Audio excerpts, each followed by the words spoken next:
So, kagabi din ako nag-start and as of 11:37 PM.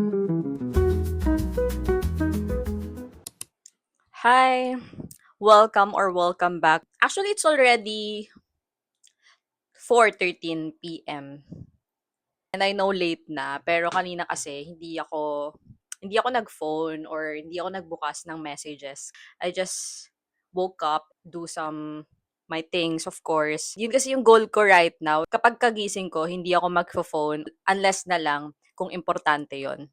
Napansin ko, pag binuksan mo yung phone mo agad, kapag kagising mo, parang walang mangyayaring maganda. I'm sorry, not totally walang mangyayaring maganda. Hindi maging productive yung araw mo. I swear, napansin ko sa sarili ko. Therefore, I just want to fix everything. Kasi kagabi din, basa-basa ako ng mga peer-reviewed articles about attention span, about the benefits of reading, about yung mental fatigue. Sabi ko nga kanina, kapag kagising mo, nag-phone ka agad. Tapos nag-scroll ka agad, as in, pagkamulat pa lang ng mata mo. Mafe-feel mo na pagod ka na kahit wala kang ginawa. Tapos, syempre, pag napagod ka, matutulog ka. Tapos wala ka nang nagawa. And yun nga, gusto ko rin talagang ayusin yung routine ko. That's why I'm doing this. I'm reading research and I want to fix this. I want to fix this as someone na mabilis din ma-distract. Yung attention span ko is gusto kong ayusin. Kaya ang gagawin lang natin today talaga is magbabasa lang tayo. Wala tayong ibang gagawin. And reading vlog to. That's why nagbihis ako ngayon para mukha tayong presentable. And I'm currently reading The Collector by John Fowles. John Fowles. So, kagabi din ako nag-start and nasa 117, if I'm not mistaken. 117? Tama ba? Tapusin to talaga. Pero I don't want to pressure myself or to finish everything. Tignan lang din natin kung ano yung matatapos natin. Basta hindi tayo mag-phone. Nagising din pala ako kanina ng mga around 9 a.m. I believe it's not bad naman since medyo maaga-aga naman siya compared nung nakaraan na 1 PM, 2 PM, 3 PM ako nagigising. Kasi lagi akong puyat, which is not good for our mental health and for our mind and body. So, okay. Kaya ngayon, kailangan ko iusin to dahil malapit na ulit mag-start ang first sem. And I also want to, to fix my, what you call this, to improve my social and communication skills. Kaya ako ginagawa itong pagva-vlog. Kaya nagsasalita ako. And finally, medyo may confident na ako na humarap sa camera, magsalita. Unlike last time na hindi naman masama yun. Okay lang yun. And, yeah.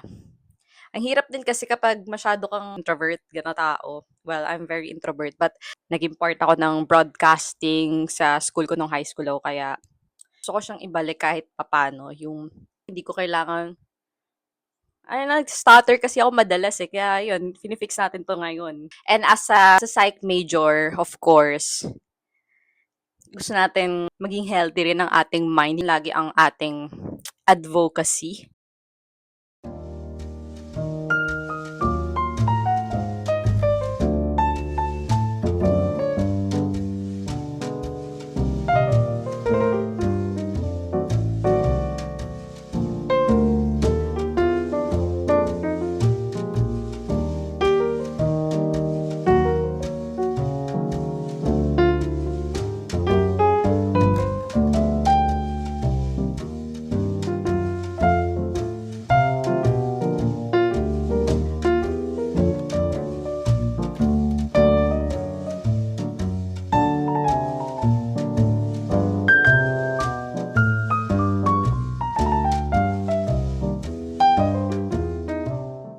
Good evening, everyone. It's already 11:37 PM.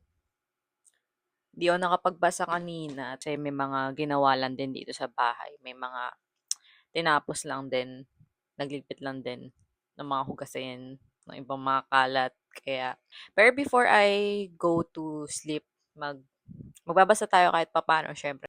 Kasi hindi nga tayo magse-cellphone. Hindi tayo magfo-phone.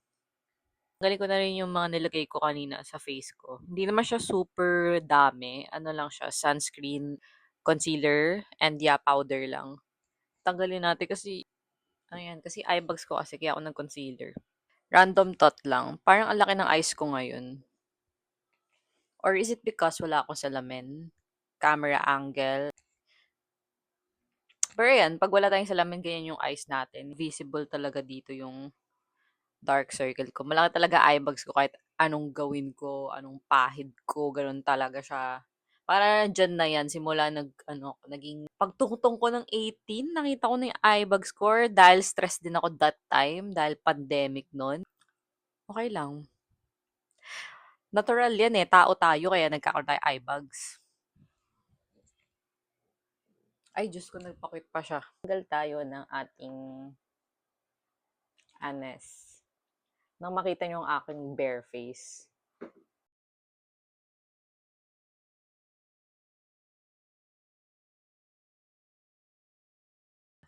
God, ayan na, ito yung face natin. Tignan mo numipis ang kilay. Diba? Ayan. God, sino ka dyan? Anyway, di pa tapos yan. Ang makita ng mga tao dyan, kahit konti lang na may subscriber ko kung sino talaga ako. Wala na.